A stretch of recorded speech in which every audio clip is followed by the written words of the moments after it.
사회문화 B 9번째 수업 시간입니다. 우리 지난 시간까지 해서 대단원 3단원인 문화단원을 모두 공부했죠. 오늘부터는 새로운 단원, 새로운 내용을 공부하도록 하겠습니다. 우리가 함께 공부할 단원은 대단원, 사단원, 사회계층과 불평등 단원입니다. 여기에서 이제 중단원으로 다시 1. 사회 불평등 현상의 이해, 2. 사회계층 구조와 사회이동, 3. 다양한 사회 불평등 양상, 4. 사회복지와 복지제도 이렇게 나누어서 공부를 할 거고요. 수능을 기준으로 본다면 이 4단원이 가장 고득점 문제가 많이 나오는 단원입니다. 3점짜리 문제가 많이 나온다는 뜻이고요. 그 뜻은 이 4단원을 우리가 잘 공부해야지만 고득점, 그 다음에 높은 등급 1, 2등급에 가까워질 수 있다는 얘기겠죠. 선생님이 아무래도 이게 수능 선택 과목이고 그걸 위해서 시험과 관련된 이야기를 많이 하고 있는데 꼭 시험이 아니더라도 이 계층과 불평등에 대한 이해를 하는 것은 아주 중요하다고 생각을 해요. 우리가 TV를 보고 뉴스, 영화, 신문 다양한 것들을 보면서 이런 사회 계층과 불평등 이론을 공부하고 난 후에는 해석할 수 있는 시각이 훨씬 넓어지고요. 이해도가 굉장히 깊어질 거라고 생각을 합니다. 자, 그럼 오늘부터 이 4단원 시작할 거고요. 오늘은 첫 번째 사회 불평등 현상의 이해를 보도록 하겠습니다. 오늘의 학습 목표는 총 2가지입니다. 일단 사회문화 교과서 132에서 133쪽에서 공부할 것은 사회 불평등 현상의 의미를 이해하고 다양한 사회 불평등 현상을 설명할 수 있다. 여기가 지금 불평등과 관련한 단원이기 때문에 첫 번째 시간이어서 우리 사회 불평등 현상이 무엇인지 일단 의미를 알아볼 거고요. 핵심 개념에 보면 사회 불평등 현상이라는 거 외에 다시 3개가 나오고 있죠. 이 3개가 경제적, 정치적, 사회, 문화적 불평등이라고 하는데 이게 우리 사회에서 모두가 가지고 싶어 하지만 아무나 가질 수 없는 아주 희소한 가치들이라고 해요. 그래서 다시 경제, 정치, 사회, 문화적 불평등으로 나누어서 한번 책에서 살펴보겠습니다. 오늘의 2번째 학습 목표는 사회문화 교과서 134에서 136쪽에 나오는 내용입니다. 기능론과 갈등론을 활용하여 사회 불평등 현상을 설명하고 각 이론의 특징을 비교할 수 있다. 우리 대단원 1단원 여러분이 다 마쳤다고 알고 있는데 대단원 1단원에서 기능론과 갈등론을 이미 배웠을 거라고 그리고 완벽히 숙지하고 있을 거라고 생각을 합니다. 자, 그래서 사회 불평등 현상도 역시 기능론에서는 어떻게 바라보고 갈등론에서는 어떻게 바라보는지 우리가 이해해야 하고요. 그래서 오늘 학습 목표가 2개였는데 보다 중요한 것, 오늘 중요한 핵심은 기능론적 관점, 갈등론적 관점에서 바라보는 사회 불평등 현상을 비교하는 것이겠죠. 그래서 이 부분에 초점을 맞추어서 공부하면 되겠습니다. 이 그림에는 조선시대의 양반과 상민의 모습이 나타나 있습니다.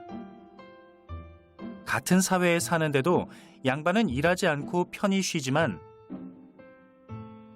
상민은 벼타작을 하느라 분주합니다. 이러한 현상은 왜 발생하고 이를 어떻게 설명할 수 있을까요? 교과서 132쪽입니다. 조선시대 그림에서 보는 것처럼 과거에서부터 계속 사회 불평등 현상은 존재해 왔어요. 특히 양반이나 상민 같은 신분 제도가 있었던 조선시대에서는 더 뚜렷하게 나타났는데 현대 사회를 생각해 봤을 때 우리가 지금 완벽히 평등하게 살고 있는 건 아니죠.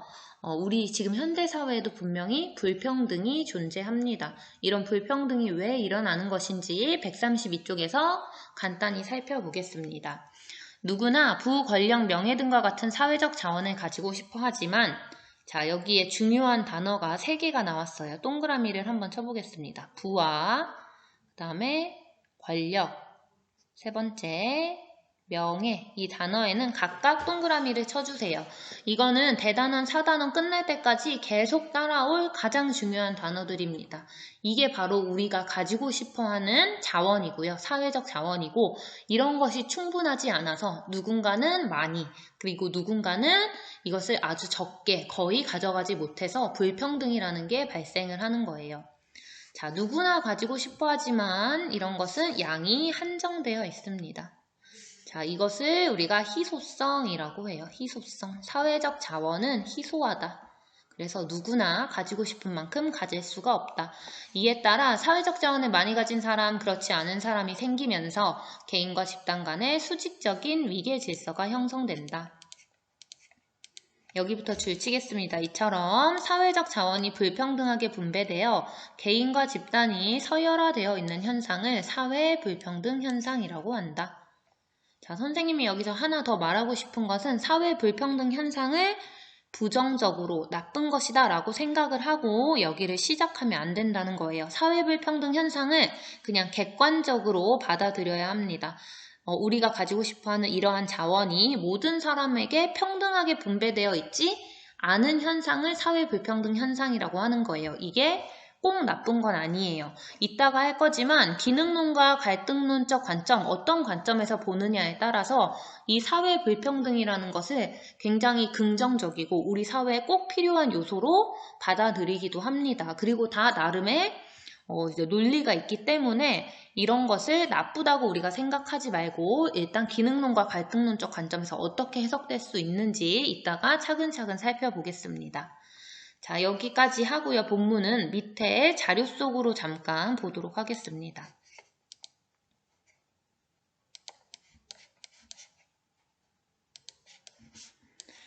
자, 사회 불평등 현상은 왜 발생할까? 여기에 보면 지금 불평등을 두 가지로 구분을 할 수 있다. 크게 라고 하는데요. 이 부분에 읽으면서 줄을 쳐볼게요.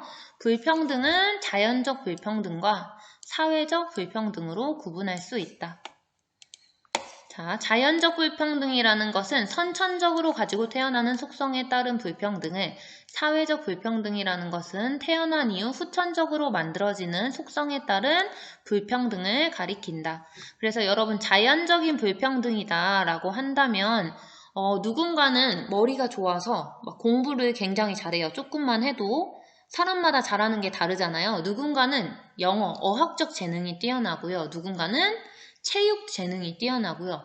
누군가는 음악적 재능이 굉장히 다분하다든지 또 누군가는 키가 크고요. 누군가는 키가 작고 누군가는 눈이 크고 누군가는 눈이 작고 이렇게 우리가 그냥 선천적으로 가지고 태어나는 속성에 따른 불평등을 자연적 불평등이라고 합니다. 그렇지만 사회적 불평등이라는 거는 후천적으로 만들어지는 속성, 그래서 부나 아까 말했던 명예나 그 다음에 권력 같은 것들을 사회적 불평등이라고 얘기를 합니다. 옛날에 신분제가 있었을 때에는 과거에 보면은 이 자연적 불평등을 굉장히 강조하면서 머리가 좋게 태어나는 사람이 나라를 다스리고 그다음에 신체가 튼튼한 사람은 군인이 되어서 나라를 지키고 그다음에 그런 재능 없는 사람들은 그냥 평민으로 밑에서 시키는 일 해야 한다 이런 식으로 얘기를 했었어요. 학자들이. 근데 현대로 점점 넘어오면서 근대에서부터는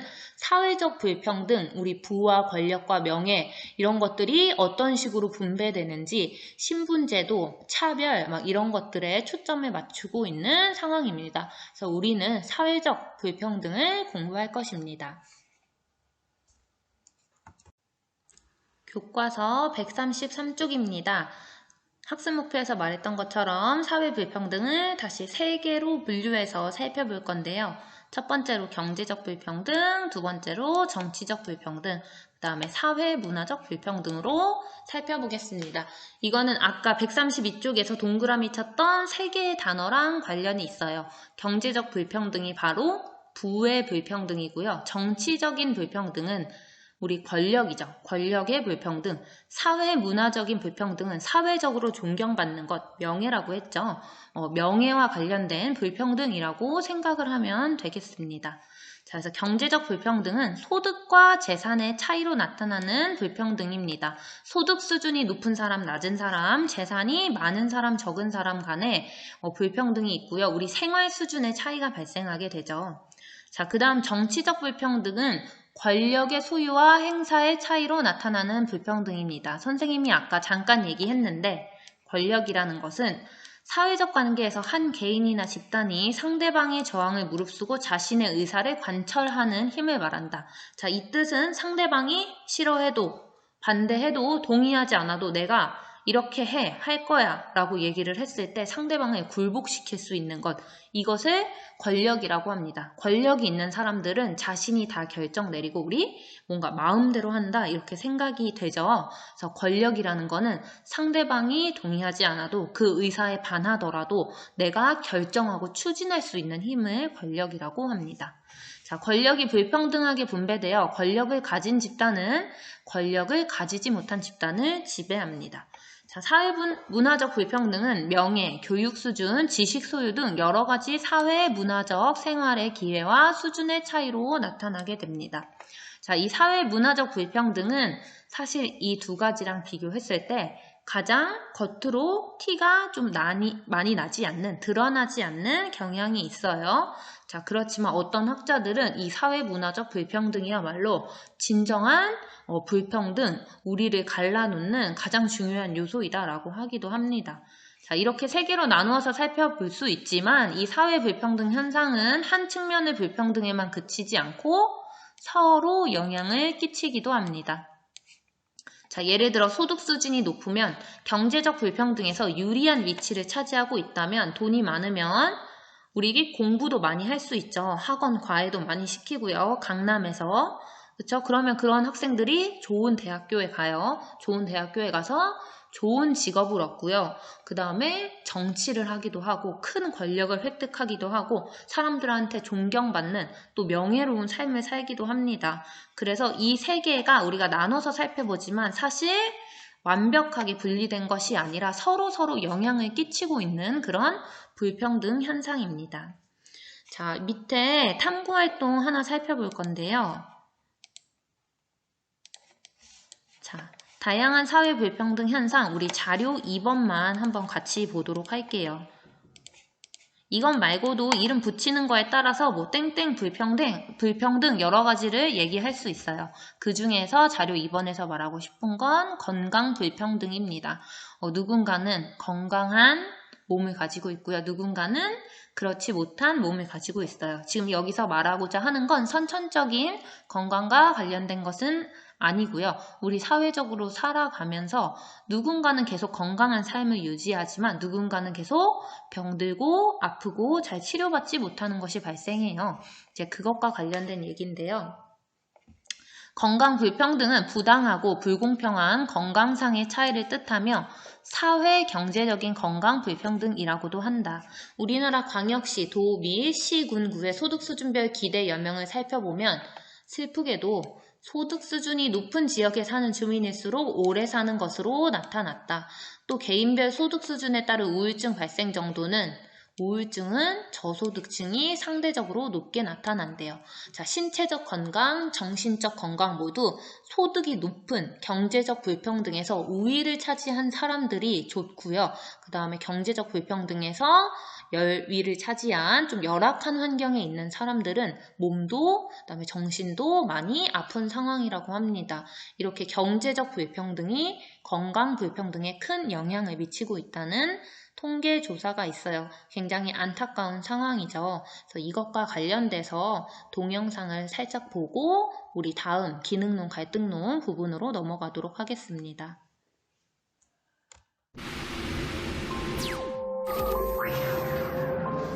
낮 기온이 33도 이상 오르는 무더위가 이틀 이상 지속되면 폭염주의보가 내려집니다.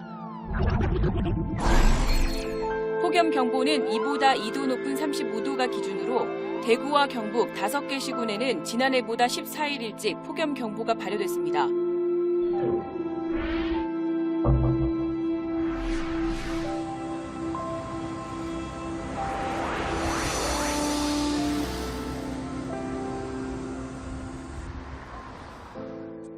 폭염특보가 내려지면 12시부터 오후 5시 사이 외출을 자제하고 물을 자주 마셔 체내 수분을 적절히 유지해야 합니다.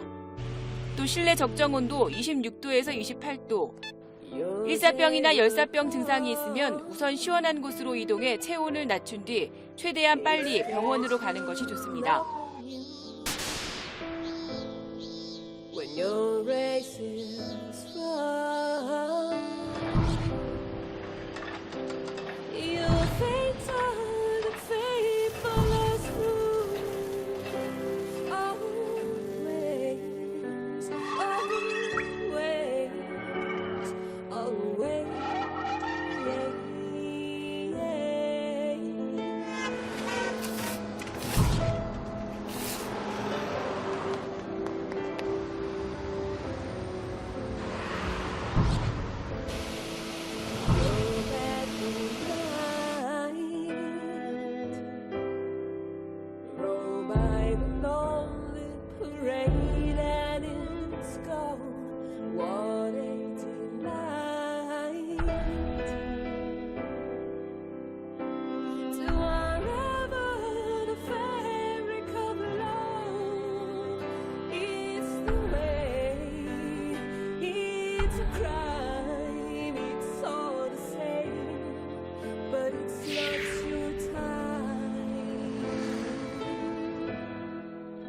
열사병은 폭염에 오랜 시간 노출되면서 몸의 열 배출 기능에 문제가 생겨 발생하는데 제때 치료를 받지 못하면 사망에 이르게 됩니다.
It's your time.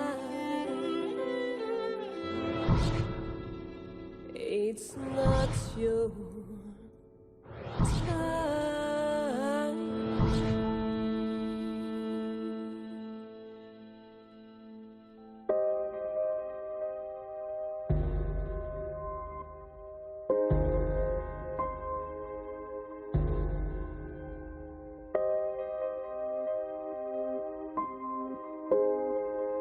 올해 열대야 일수가 관측 이후 가장 많았던 것으로 나타났습니다. 또 낮 동안 33도를 웃도는 폭염 일수도 총 99회로 관측 이래 세 번째로 많았습니다. 낮에는 폭염, 밤에는 열대야 현상이 이어지는 무더위는 주말까지 계속될 것으로 보입니다.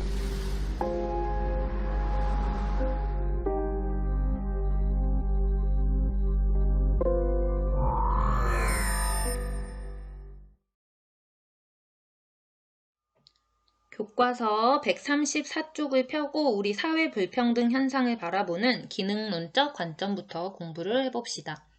자, 기능론에서는 사회에 기능적으로 중요한 일과 그렇지 않은 일이 존재한다고 본다. 자, 여러분 여기 줄을 칠 거지만 모든 문장이 다 중요해요. 그래서 여러분이 다 기억해야 되고 정확히 이해를 해야 합니다. 자, 기능적으로 중요한 일이 있고요. 그렇지 않은 일이 존재한다고 본다. 자, 여기에서부터 시작을 하는 거예요. 중요한 것과 그렇지 않은 일이 있다면 중요한 일을 하는 사람에게는 당연히 큰 보상이 돌아가야 하고 그렇지 않은 일을 하는 사람한테는 그보다는 작은 보상이 돌아가야 한다고 생각을 하는 게 기능론입니다.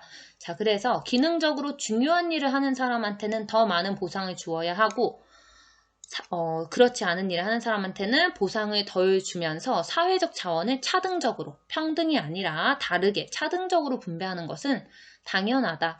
자, 여러분, 그래서 어떤 중요한 일을 하는 사람한테는 월급을 1,000만 원을 줘요. 그 다음에 그렇지 않은 일을 하는 사람한테 월급을 예를 들어 100만 원을 준다고 생각을 해봅시다. 자, 그러면 당연히 이게 불평등인 거죠.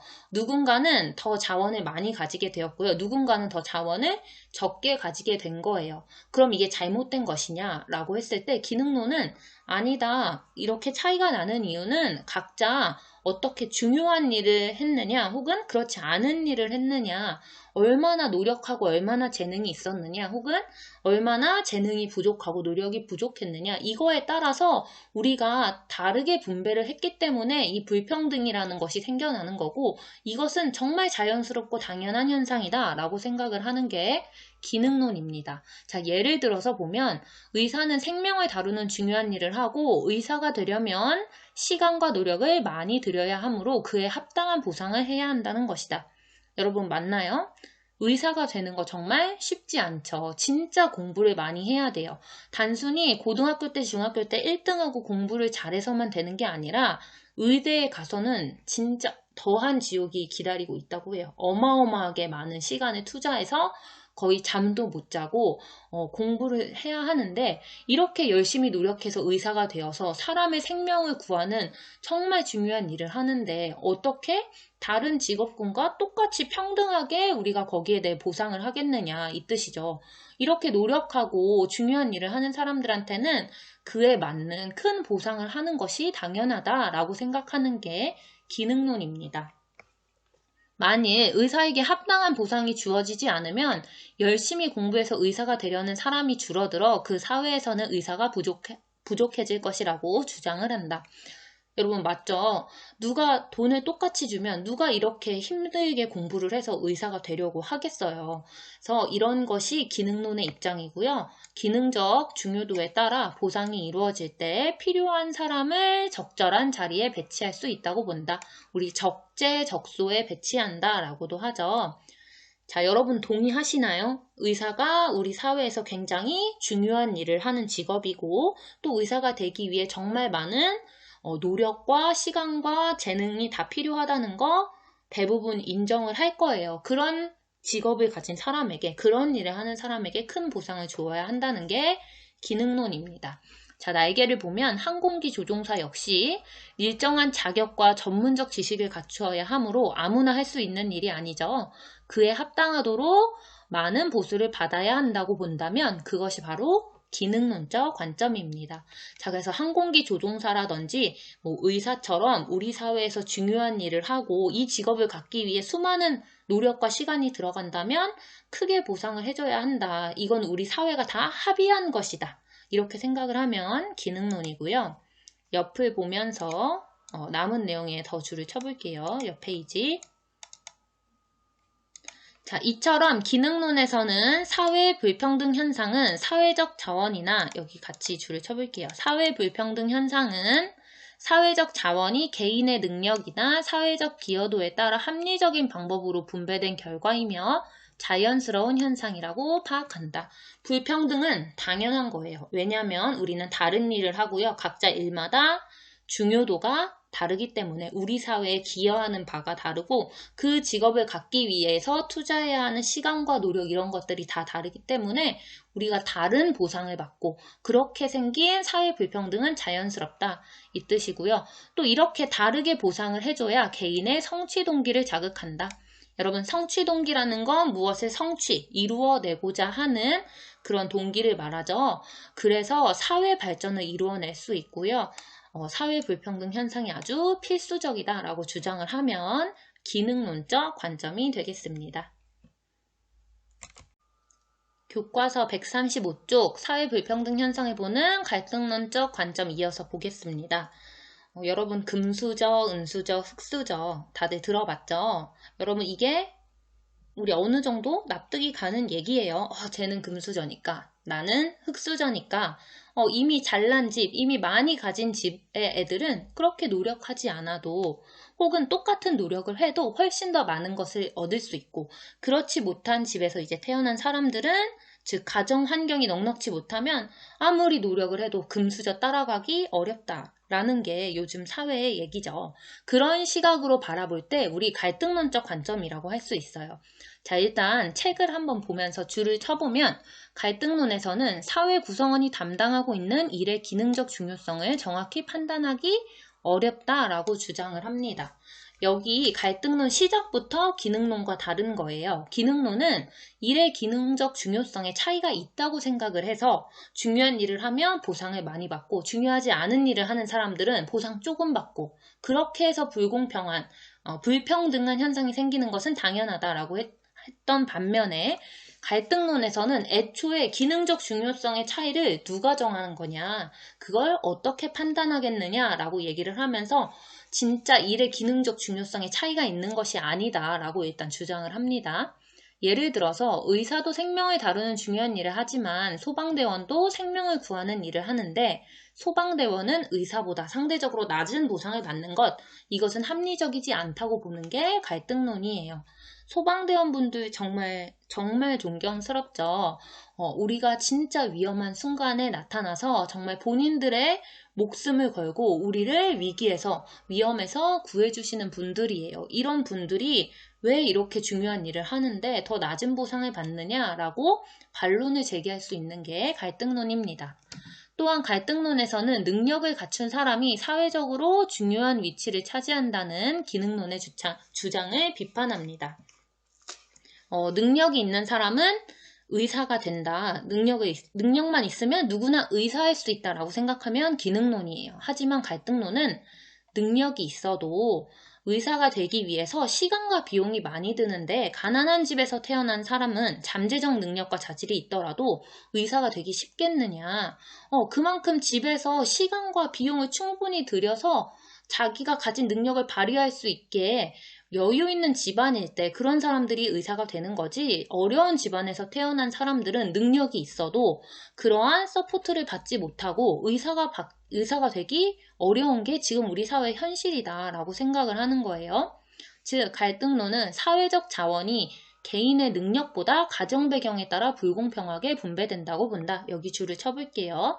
사회적 자원, 즉 부와 권력, 명예 얘기합니다. 개인의 능력에 따라 분배되는 것이 아니다. 그것보다 더 큰 영향을 주는 것, 바로 가정 배경이다. 가정 배경에 따라 불공평하게 분배된다. 여러분, 이게 금수저, 은수저, 흙수저 그 얘기죠.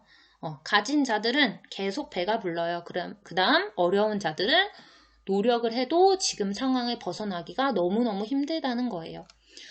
자, 그렇게 보는 갈등론에서는 이 사회 불평등 현상을 좋게 볼까요? 아니면 부정적으로 볼까요? 기능론은 좋게 보는 거에 가까웠어요. 이 불평등 현상이 있어야 보상을 다르게 해줘야 우리가 노력도 하지, 경쟁해서 서로 의사가 되려고 하는 거지, 그러면서 우리 사회가 발전하는 거지, 이렇게 했으면 기능론이지만 갈등론은 지금 앞에서 설명한 이러한 생각을 하고 있기 때문에 이 사회 불평등 현상이 정말 불공정한 것이라고 봅니다. 자, 사회 불평등 현상이 기득권을 가지고 있는 지배 집단의 강제와 통제에 따른 결과라고 생각을 하고 이거 없어져야 한다라고 보는 게 갈등론이에요. 자, 그리고 오히려 기능론은 이런 상황이 우리가 서로 경쟁하면서 발전할 수 있는 토대가 된다라고 하지만 갈등론에서는 잘 사는 사람과 못 사는 사람의 차이가 심해지면 어때요, 우리? 서로 갈등과 대립이 심해지겠죠.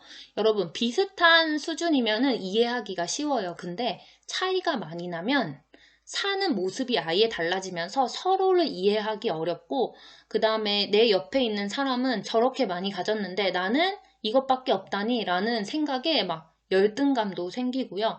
화도 나고 우리 분노도 생기죠. 내가 이렇게 노력하면서 평생 아둥바둥 살았는데 왜 난 아직 이거밖에 없을까?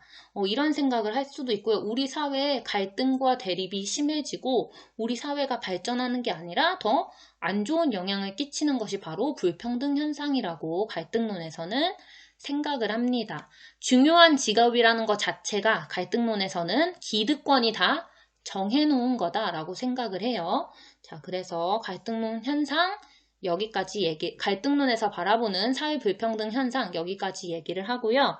이게 아무래도 교과서가 줄글이다 보니까 여기가 너무너무 중요한데 여러분이 한눈에 보기가 어려워요. 그래서 선생님이 오늘은 수업 카테고리에 갈등론과 기능론이 바라보는 사회 불평등 현상을 표로 정리해서 올려줄 테니까 교과서 내용과 함께 그 표도 참고해서 보면 훨씬 이해가 잘 될 것입니다. 교과서 134쪽으로 돌아와서 성과급 제도에 대한 내용 한번 보겠습니다.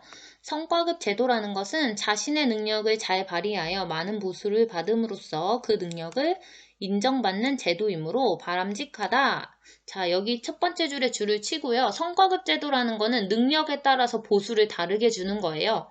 그래서 더 경쟁을 해서 더 네 능력을 발휘해봐라. 그렇게 인정을 받으면 보수를, 돈을 더 많이 줄게 하는 게 성과급 제도예요. 이거를 찬성하면 기능론일까요? 갈등론일까요? 당연히 경쟁을 통해서 능력을 발휘해서 능력에 따라 차등 보수를 하겠다. 이게 바람직하다라고 보면 기능론적 입장입니다. 그래서 지금 기능론이 나와 있는 134쪽에 성과급 제도를 도입해야 한다라는 주장이 나와 있는 거예요. 자, 회사에서 모든 직원이 넘어갈게요. 같은 임금을 받는다면 누가 열심히 일하려고 할 거냐. 결과적으로 열심히 일한 사람은 오히려 똑같이 돈을 받는 것이 불공평하다고 느낄 것이다. 더 많은 교육을 받았고 경력도 많고 열심히 일하여 그 조직에 많은 보탬이 된다고 스스로 생각하는 직원이 그에 상응하는, 그에 맞는 보상을 기대하는 건 자연스러운 거다. 직원들은 자신이 투입한 만큼 산출을 얻는다고 느끼면 투입은 일이고요. 산출은 보상이죠. 돈. 그렇다면 합리적인 방법으로 분배되었다고 여기고 더욱더 열심히 일할 거고 그럼 회사는 발전한다. 이거를 우리 사회에 딱 적용시키면 그게 바로 기능론이에요. 사회 불평등 현상을 바라보는 기능론의 입장. 자, 그뿐만 아니라 성과급 제도는 개개인을 서로 경쟁자로 만들어 다른 사람보다 뒤처지지 않게 스스로 노력하도록 해서 개인 스스로도 발전하는 원동력이 될 수 있는 너무너무 좋은 제도이다. 자, 여러분 이렇게 바라보는 거 당연히 기능론적 관점이죠. 성과급 제도를 도입해야 한다는 주장은 사회 불평등 현상을 보는 관점 중 기능론적 관점에 해당한다. 기능론적 관점이 사회에 중요한 일과 그렇지 않은 일이 존재하고 중요한 일을 더 잘하고 더 많이 하는 사람한테는 큰 보상을 주어야 한다고 생각을 하는 거고 그 다음에 차등적 배분을 통해서 우리의 성취 동기 내가 더 잘해야지 더 많은 돈을 얻기 위해서 더 열심히 노력해야지 이런 걸 자극한다고 보고요. 이렇게 경쟁을 통해서 우리 사회와 개인이 발전한다 이렇게 보는 것이 기능론입니다. 자, 그래서 성과급 제도를 찬성하는 것이 기능론. 그러면 130 한번 5쪽으로 넘어가서 성과급 제도를 도입해서는 안 된다라고 주장하는 입장을 한번 읽어보겠습니다. 성과급 제도는 자본가가 노동자를 통제하는 하나의 수단으로밖에 보이지 않는다. 여러분, 자본가는 지배계층이죠. 성과급을 준다고 하더라도 원래 자본가가 노동자에게 지급하려고 하는 임금 총액의 변화는 없다. 맞죠, 여러분? 자본가가 노동자에게 지급하려고 하는 임금 총액의 변화는 없다. 예를 들면은 우리 회사에 직원이 있어요. 그러면 모두에게 200만 원을 줄 것이냐? 아니면 여러분 성과급이 이런 거예요. 이 200만 원을 어떤 사람은 100만 원, 그 다음에 이번에 성과를 아주 실적이 좋았던 사람한테는 500만 원 이런 식으로 주고요. 오늘 이번 달에 너 잘 일을 못했네. 실적이 좋지 않네. 이런 사람한테는 월급 50만 원 이런 식으로 주는 거예요. 자, 그렇게 해서 자본가가 사장이라고 쉽게 얘기를 할게요. 사장이 주는 총 임금액은 똑같다는 거예요. 우리가 받아야 할 200만 원 임금을 가지고 누군가한테는 500만 원 주고요. 막 누군가한테는 50만 원, 누군가한테는 100만 원 이런 식으로 장난을 하면서 우리끼리 경쟁하고 싸우게 만들고 회사가 발전해서 좋은 건 사장이잖아요. 그쵸? 실적이 좋으면 사장이 돈을 많이 버는 건데 그렇게 해서 우리한테 주는 임금은 결국 똑같다는 거죠. 자본가의 이익을 크게 해치지 않는 선에서 자본가에게 유리한 성과급 보상 기준에 따라 성과급을 지급하는 것이고 직원들이 노력하는 것은 자본가의 이익을 극대화하는 결과만 낳게 된다. 또 가진 자만 계속 배가 부르다 이거예요. 또한 성과급 제도가 시행이 되면 개인의 노력과 능력에 상관없이 자본가의 의도에 따라 어떤 사람은 성과가 좋은 부서의 발령을 받아 별다른 노력을 하지 않아도 일정한 성과를 낼 수 있지만 어떤 사람은 아무리 노력해도 성과를 낼 수 없는 부서의 발령을 받을 수도 있다. 여러분, 회사에서는 다 똑같은 일을 하는 게 아니라 부서마다 서로 다른 일을 하죠. 특정 부서는 정말 필요한 일이지만 아무리 열심히 일을 해도 티가 나지 않는 부서도 있고요. 또 어떤 부서는 조금만 해도 자기가 한 게 막 티가 많이 나서 성과가 엄청 좋아 보이는 부서도 있어요. 이렇게 해서 사장이 만약에 나랑 친하면 그 사람은 성과가 나는 게 티가 나는 조금만 노력을 해도 되게 잘한 것처럼 보이는 부서에 넣어주고요. 나한테 조금 바른 소리하고 마음에 안 드는 직원은 아무리 노력을 해도 성과가 잘 보이지 않고 힘들기만 하고 그 과정은 힘들지만 결과가 잘 보이지 않는 그런 부서에 배치를 해서 자기 입맛대로 사장이 할 수도 있다는 거예요. 자, 결국 자본가의 의도대로 성과를 내지 못한 노동자는 결국 회사를 그만두게 되는 상황까지 되는 거죠. 그리고 성과급 제도는 회사 분위기를 삭막하게 만들 수도 있습니다. 여러분, 왼쪽에 있었던 134쪽의 얘기도 일리가 있지만 이것도 일리가 있어요. 여러분이 다 이해를 해야 하고요. 지금 현재 우리 사회에는 성과급 제도라는 제도가 있는데 이거에 대한 찬반 토론이 실제로 활발하게 진행이 되고 있습니다. 찬성을 하는 사람들도 있지만 이 성과급 제도가 옳지 않다고 반대를 하는 사람들도 있어요. 이거 여러분이 잘 읽어두고 이해를 해두면 나중에 혹시나 논술 같은 거나 혹은 면접 같은 거 볼 때도 도움이 될 수 있습니다.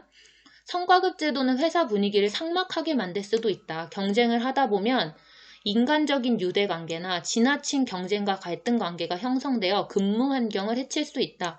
여러분, 친구랑 같이 회사에 입사를 했어요.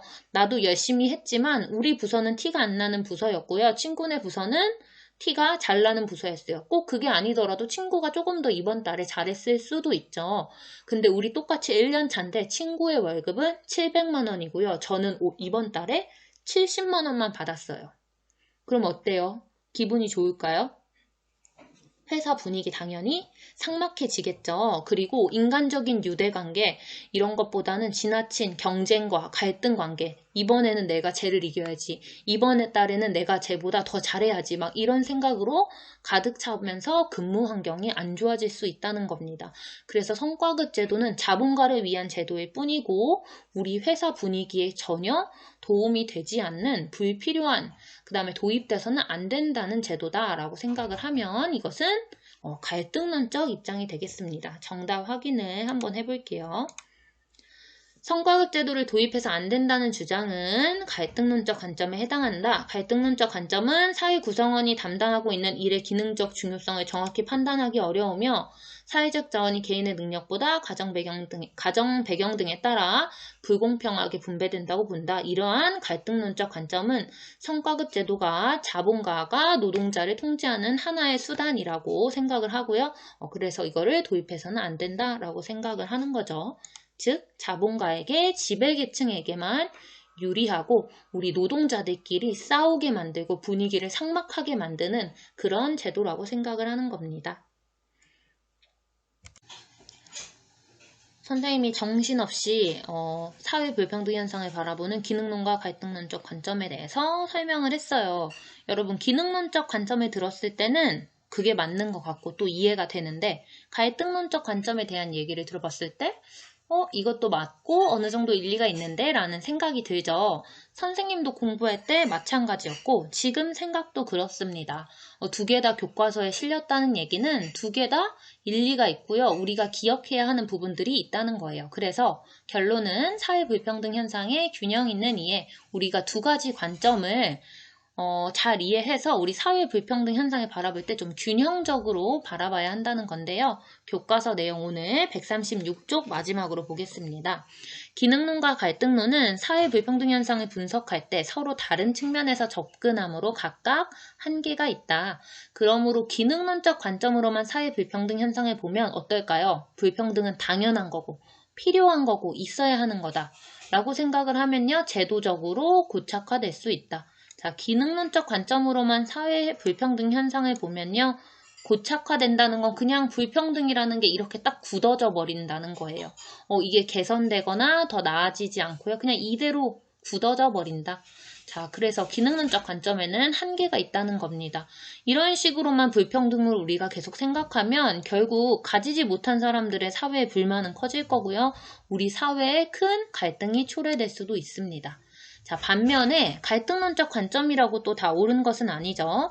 갈등론적 관점으로만 사회 불평등 현상을 보면 개인의 노력과 능력에 따라 보상을 달리하는 것이 사회적 능률을 높일 수 있다는 점을 간과한다. 여러분, 갈등론적 관점은 우리의 노력이나 능력보다는 가정 배경에 따라서 이런 사회 불평등 현상이 발생하는 거다라고 했어요. 그렇지만 그것도 분명히 어느 정도는 맞지만 우리의 노력과 능력에 따라서 보상이 달라지는 것도 맞고요. 그래서 우리 더 열심히 노력하는 거죠. 더 공부하는 거고 더 좋은 직업, 내가 원하는 거 하기 위해서 우리가 최선을 다하는 거잖아요. 이러면서 우리 사회 능률이 높아질 수 있다는 거, 이거 기능론적 관점에서 하는 주장인데 이것도 일리 있거든요. 근데 갈등론적 관점만 생각하면 이런 부분은 간과할 수 있다는 거죠.